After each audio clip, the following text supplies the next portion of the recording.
During the investigations, all activities on the said land were stopped, pending establishment of registered owners.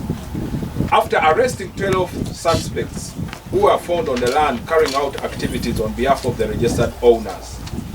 copies of the land titles were retrieved and taken for verification before the Commissioner Land Registration. Statements were recorded from suspects, witnesses and relevant officers were contacted. Case file was pursued and advice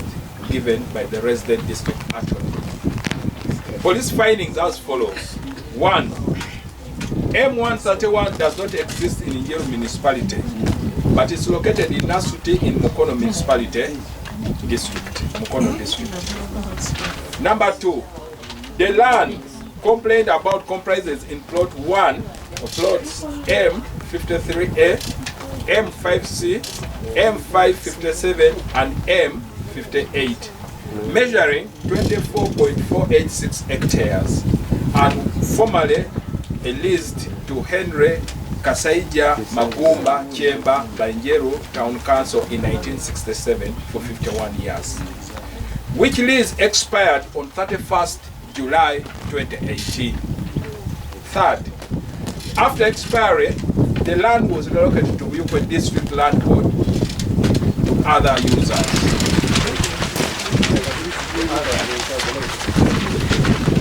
4. According to b'eNjeru Municipality Council sitting on 29th August 2019, in the Council Hall, a motion was moved without notice to renew the leasehold comprised in M31, M57 and M5C on condition not to grow sugarcane anymore. The same motion was moved for discussion on 19th December 2019, but subjected and a resolution was passed to re-own the said land, following the right procedure through the District Land Court. 5. The Municipal Council applied for the land to b'eNjeru District Land Board through b'eNjeru Area Land Committee. The application was approved under BKWE Minute 389/2020, in bracket 84, for the construction of a health facility, community center and a playground. b'eNjeru Municipality was allocated plot 29 to 31, measuring 1.2 hectares. Number 6. Others who applied are Waswa Peter and Waswa Simon Peter and Marriott Nabatanzi, and their applications were approved under BKWE Minutes 389/2020, bracket 72, and 389 of 2020, bracket 82, respectively, for industrial use. Waswa Simon Peter was allocated plot 25 to 27, measuring 0.816 hectares, while Marriott Nabatans was allocated plot 30 to 48, measuring 23.75 hectares. That's something 158 acres. Upon completion of the investigation, the case file was pursued by the resident attorney, pursued by the resident state attorney b'eNjeru, who advised that the applications were issued with freehold titles, and therefore the rightful owners of the land, and since the former registered owner was compensated, it was recommended that the rightful owners go ahead to carry out their activities unless halted by court of law. Further, that the suspects who have been found grading the said land and doing other activities on instruction of the owners of the land have no wrongdoing and can be discharged unconditionally. Lastly, that in case of municipal councillors have any further complaint in respect to that land, they are advised to forward their complaint to the Solicitor General.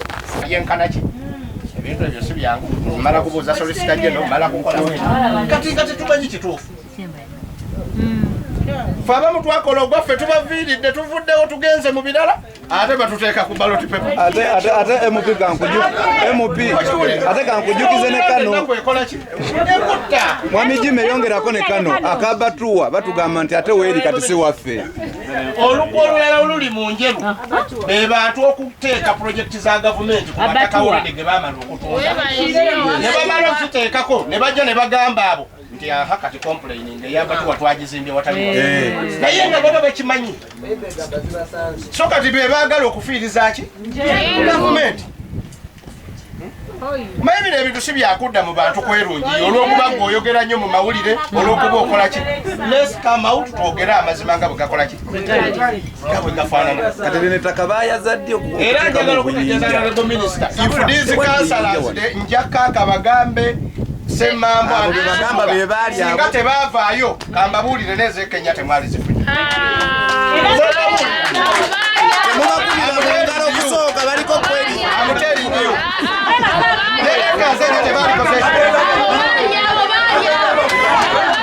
abo baliko kweshenimaka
ajja kuba ina kyayogedde temukanyiza nakyo kyokka tetulina kuyomba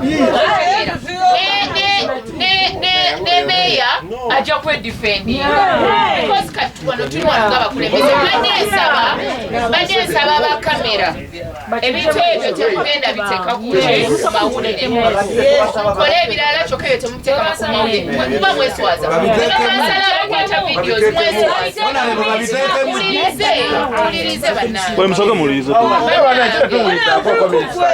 muwulirize olaba bw'oba oyagala omuntu omulala nti omuteeke ku mawulire abeere ku mawulire ng'ayomba yemu abafiirwa muli bakulembeze bajagamba muli bakulembeze ekyo ab'enjeru so ekyo badde nsaba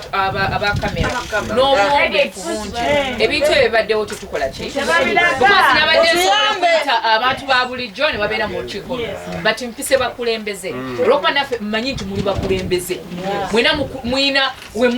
abantu muli ba president wemubeera so mbadde nsaba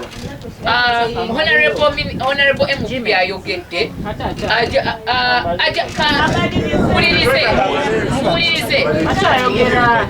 tuwulirize agenda kumalayo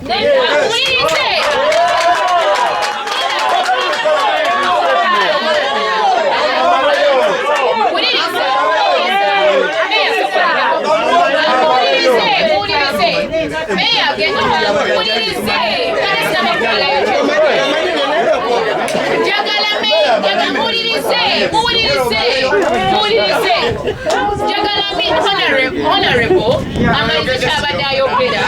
Then mulise, then the mayor, ajja kwedifendi. Mwaba yogedde, no kwedifendi. Maliriza, mulise, then the mayor ajja kwedifendi.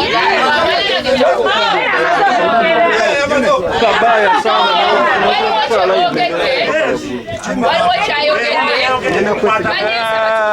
Naye yerwaneko.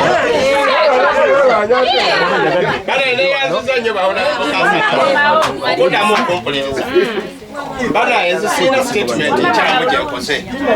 When Mark Gambia to run away back with the sim, it means they were my whistleblowers. But you went Bogera come back as a teacher. Over Valia, and you Gabo. Now, by Jacob Java College, Honorable Minister to Issacool is a police report. Eh? Tetumanyi kirimuki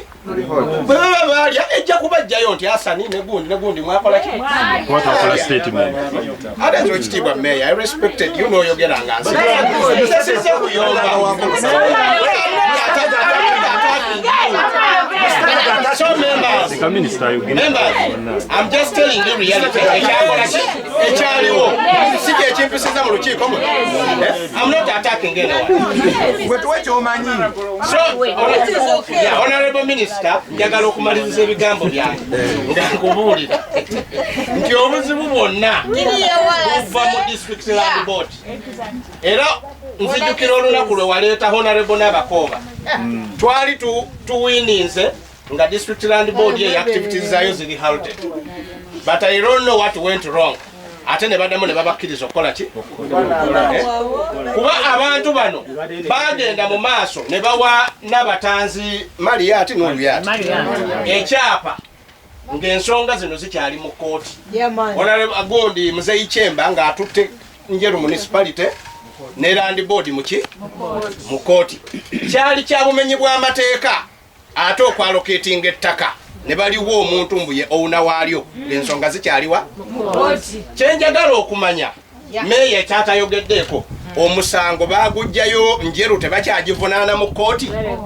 oba ettaka eno lyagabwa ng'ate ffe eri bakola ki omanyi banaye ba honorable councillors njagala twegendereza ensonga zino buli lwolanyira n'ogamba nti I'm going to serve the people of Njeru so help me God ebintu bino byonna oba waliyo oba tewaliyo provided nti oli honorable councillors bikola ki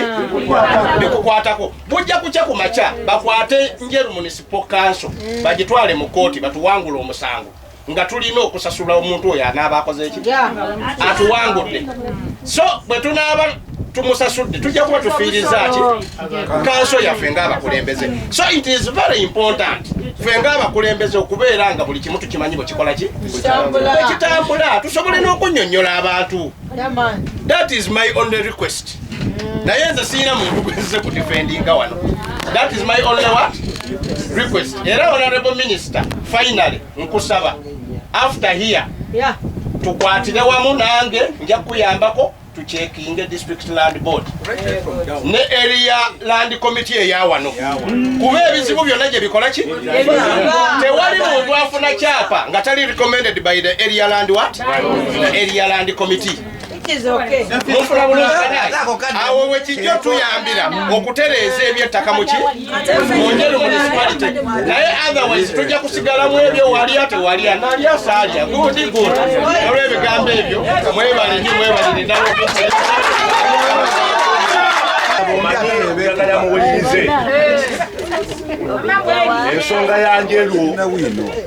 ensonga y'ettaka abantu baagala nnyo okugizanyiramu mwenna mukimanyi mu Njeru nti kyaze mbaddewo nnyo ku lw'abantu era mwenna mukimanyi mu Njeru nti kyaze ndi omuntu atamala galya nguzi era y'ensonga lwaki ebintu ebirala bikukusibwa ne biyita ebbali ne sibimanya mukkirize neewuunye mu maaso gammwe statement eyisiddwa eyogeddwa Honorable Member of Parliament mu budde buli eyali speaker wange kyesaamanya nti mu budde buli yali anjangamu olukwe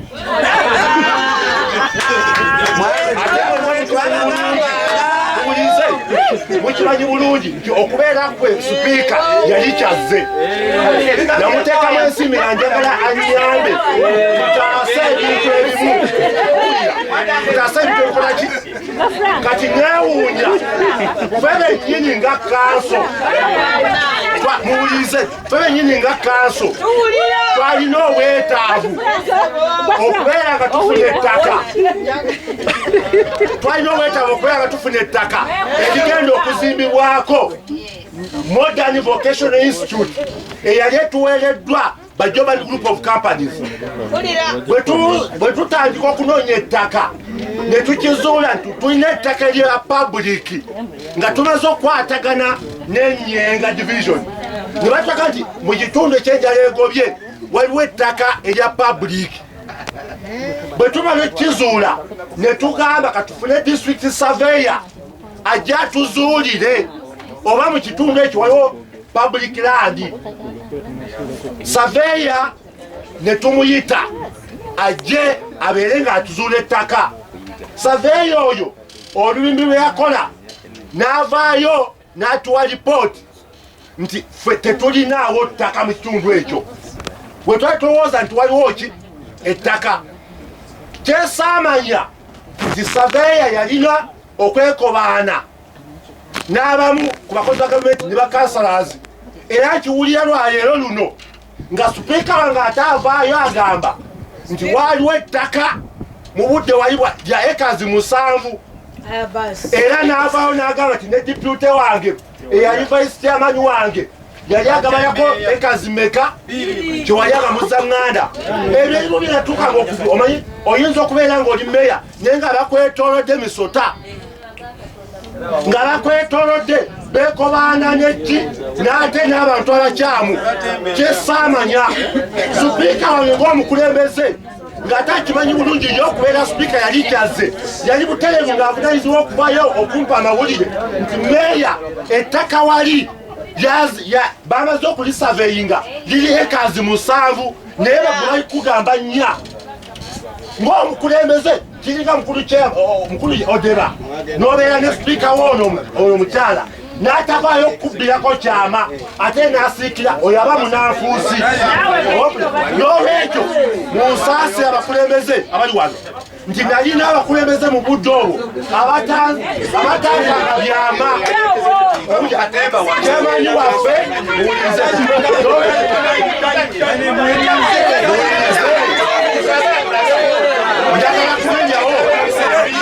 njagala kumenyawo ekigambo ekigambibwa nti ate meeya yali amanyi ku nsonga z'ettaka. N'olwekyo njagala kumenyawo amawulire ag'obulimba Honorable Member of Parliament Jimmy Lwanga ng'aleese wano n'agamba nti waliwo ettaka eryayazibwa nga ekazi 7 ate ne twogera ekazi 4 zimeeya yakimanyiiko. Obwo bulimba bwebutunadde sirina kyonna kirimanyi ku ttaka. Entalo zikostinga. Entalo ziri very expensive. Entalo zikostinga. Abantu b'Enjeru ba councillors n'abakulembeze ebintu by'entalo tubiveemu. Because abantu baffe be bafiirwa. Entalo zisobola okukostinga ekisanja ekijja notabeera leader. Olwaleero oli kansala because abantu bakuwa.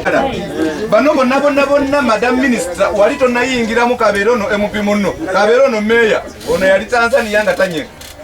ono abaddewo nga atambula mu constituency naye nga tewali anyiba yadde ekigambo eki kati beekubira wano. Nze kyemaliriza nakyo kiri kimu bano baleme okutulyamu olukwe bayombera wano oba sipiika bwe bayombera ono yeyavumuwa nga tuliwo ebukaya wali ekiriwo kiri kimu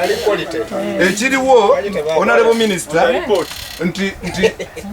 wano ku ttaka kuno nze bwe tunula temuli yadde akayinja n'aka ebyo bya ku kompyuta owulire ebyo bye batuleetedde bye bawadde meeya kumuziba maaso tuleme kwongera mu maaso na nsonga eri bo bakuba omupiira gwabwe. Survey ajje wano ajje nga alifiri nti bakansalazi olwababulidde ripooti bawedde bamaze n'olw'ensonga eyo Honorable Minister nga Honorable Executive Member wagambye tukusaba ensonga zino kodi eddako eziyimirize weziyimiriza tulyoke tubakanate n'omulimu district land board yo kutusalirawo nga waliwo resolution eyayisibwa kanso muloba municipal council anti bambuza bano wembanjogeza linda maleyo wabanga municipal council yayisa resolution yayo mu byonna mu report ya police siwuliddemu nti resolution ya council weyayisibwa eya district negisazaamu naye nga bamaze kusisinkana okujjako nga batugamba ekintu ekyo nti meya ne town clerk ne area land committee ne senior physical planner bwe batuula batuwe ku report eyo eyabwe gye basalawo nti batuwe ekazimeka ewatali ekyo mpozi ekenya batugamba nti bakansala ffenna abali mu division zizonna nti naffe ekenya tuzitunde tulyeso naye watali ekyo abamu tubadde tusirisenga tuli eno abamu tusirisenga tuliwa tukuwulira engeri gy'okubaganamu n'abantu abakukubira amasimu tubiwulira byonna naye ffe ekiriwo kiri kimu meya ye head wa political wing tayinza kutugamba nti town clerk nti yawandiika nti batuwe ekazi 10 ngate ngono ye mukama we ekyokubiri ono MP ono gwoli wa district naye ono ye wa area otugamba otya mbunze nali eno ninde zidogisi simanya zidogisi ate yandiyambye bayita dogisi naye nga dogisi zonna nazo ziraba mu byonna minisita nga wogambye nti ekyo ekintu kisobola okuba abantu obutadda mu byabufuzi bwe kibanga kyakukuba bano kugwa ekyokubiri yadde mutugambye obutayogera ku kirala kino kirifulekitinga nekiri nze emyaka gyonna ekisanja kiri aleekaana nga tuli ku nsonga ekisanja kiri ngono ye sipiika ngono ye yamutuleetera n'amutukakatikako twalina ensonga yanjala egobye amawulire agavaayo gagambanga nti ekazi 2 endala oba ekazi endala ziri mu manya gakyaze wetugamba owenvironment ne senior physical planner kubanga nali ku kakiiko ka production ekatwala ebyera nakati kwendi wetubasaba abantu bagamba bana mutuwe report kabagamba aluwa yasinga okulwana nga kubya report mutuwe ebintu mubwana nga tebatuwa ekyavanga omuntu eyanditulwaniridde bakansalazi tugwe tumanyi the head of political wing naye nga tafaayo nekitegeeza nti ate kukuba amanyi bwe meeyo omulamba atwala division zizonna oŋŋamba otya nti bajja ne baaza nga tolina kyomanyi mbadde ngamba ripoti zonna zisooka ekisookera ddala minisita ffe bajja kutukyawa nnyo kubanga twogera mazima nze wenkugamba nga abesunga be bannonda nze kankugambe onkyawe naye ng'ekituufu kiri nti bino byonna bikumenya naye nga meya ensonga zinazimanyi MP ensonga zinazimanyi n'oyo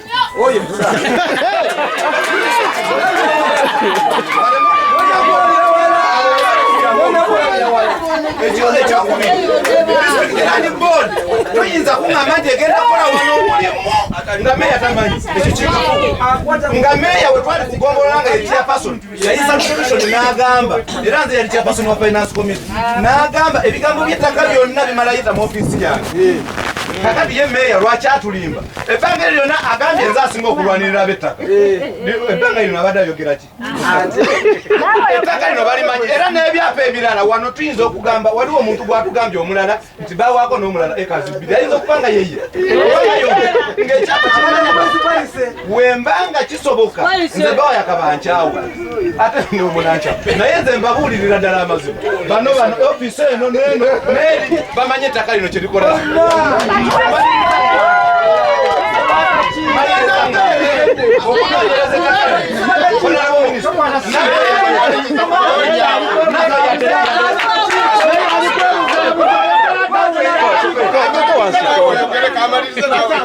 nawe yadde tulina omanyi ekizibu kye tulina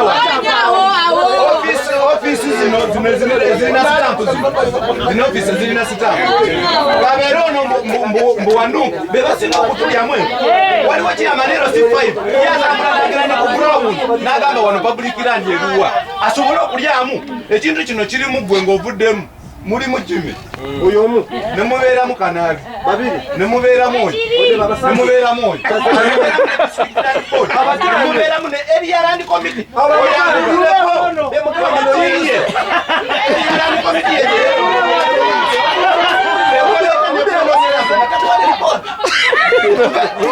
members kukusaguwaza area land committee ya division yekwatagana ku nsonga ezo oŋŋamba otya gwe chairperson wa division nti area land committee ekola report nendosinga ekintu nga gwe tomanyi ali supervisor wayo muve ku bintu honorable member bino kati wano bazze bakutunuulire bagenda kumala kuba amasimu nti kiwedde bakkirize nnyo tetugenda kukkirizaganya ndiku ekisooka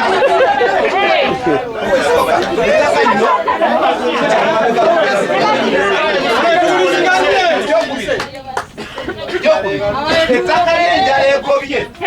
bano bye bali kwekuba bekuba mizimu tumanyi bwino waabwe jadda tugenda kulirondoola gye balegabanyiza nabo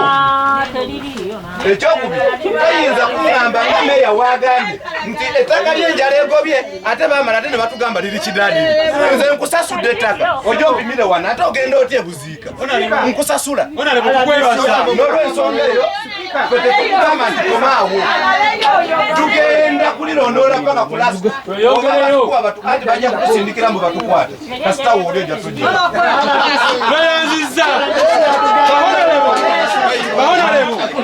Minister ngenda kuwa abantu babiri bano bonna basako emikono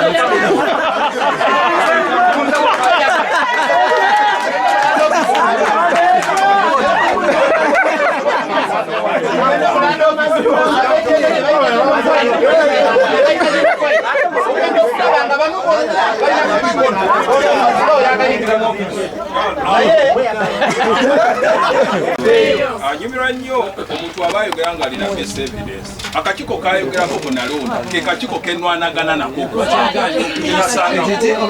akakiiko k'ettaka aka area land committee kenwanagana nako okuvaako akalemeddeko kempandise buli kika kya bbaluwa balina ekyama ali kakitegeeza ate sinze kubanga ate bengoba ate bendya nabo webifiira naye ffe twakola ogwaffe era I as the speaker I signed on the minute extract egenda ewaki egenda ku land board era nange awo ngenda okwebuuliza to protect my image ngenda kubuuza kiraka tu kanso wange yayimirira kuki okukyusa minute extract gye nasayiningako ng'esaba ettaka lyonna okusinga mbanyonyola nti ebintu bino we bijjira mu fola entuufu bikola nnyo ki amakulu okusinga wano tetwogera mu tenti bijja kukomawa naye you are councillors, you are mandatory leaders muyina we musobola okuyimirira ne mugamba sipiika tukusaba okomyewo ki eno ripooti ya Honorable Diana kuba ye yakola ki keesi ku poliisi era babadde baddamu ani Honorable Diana kati mwenga kanso bwe muba musiikinga for further guidance mugende muyise resolution nga muli ludda wa mukanso you come up with another resolution obunayizibwa okugaidinga this gathering nga as a minister tetwagadde tutomere omanyi issues of the law tetwagala tugende mu kintu ekitagenda kusucceedinga nolwekyo nga in your capacity as a minister guiding at this house tuleme kubeera gamala gapaala nga ate at the end of the day we are not going to achieve tuguidinge okusinza ku baliwenye yatuweereddwa do we still have a chance oba no singonye mwine empapulo zino awali following the resident state Anthony's advice wasoma ngodda wansi ekinene kirungi nekitono kiki nze mbasaba nga twafunyeeko kyansi ya ekenya n'obutundutundu obugwamu obwo era ono tunatuwaba kwanga batuwaddemu atuba twagala tuwabe era omuntu yagenda okukola ki okubituulamu nze mbadde mbasaba eka zinenya zitwafunyeeko okwewala obukyayi w'abaana baffe ne baganda baffe ne bajjajja tugende na zino naye nti abakikola mu bubi nabo bamanyi nti baswala. Land issues in Buyukwe, the status of land issues in Buyukwe is bad because we are having more people coming up and saying they are owning land when they have a ferry. Most of the people that come out and say that this is their land, most of the time this is not their land. Most of the times the people that come out and threaten people, they are not the owners of the land. Because if you know that you have land and you're the owner of the land, you should be able to work properly or have a smooth relationship with your residences, with the people that are seated on your land. So the problem in Buyukwe is that land grabbing and land fraud is on the rise. But as leaders, we cannot sit and watch. We are coming out to help our people because these people are the ones that voted us. They're the ones that gave us the votes. That's where we are in parliament, is to be their voice to the voiceless. So as a member of parliament, I have come out strongly to help my people in Buyukwe, that nobody will be evicted. The president recently made a statement about land evictions, that there should not be any land eviction, and if there is a land eviction, it should go through the district committee security, the district security committee, and if they find out that the district security committee is working together with the land grabbers, they should be arrested. So as a member of parliament, as the woman member of parliament, I have come out strongly to help my people on land issues.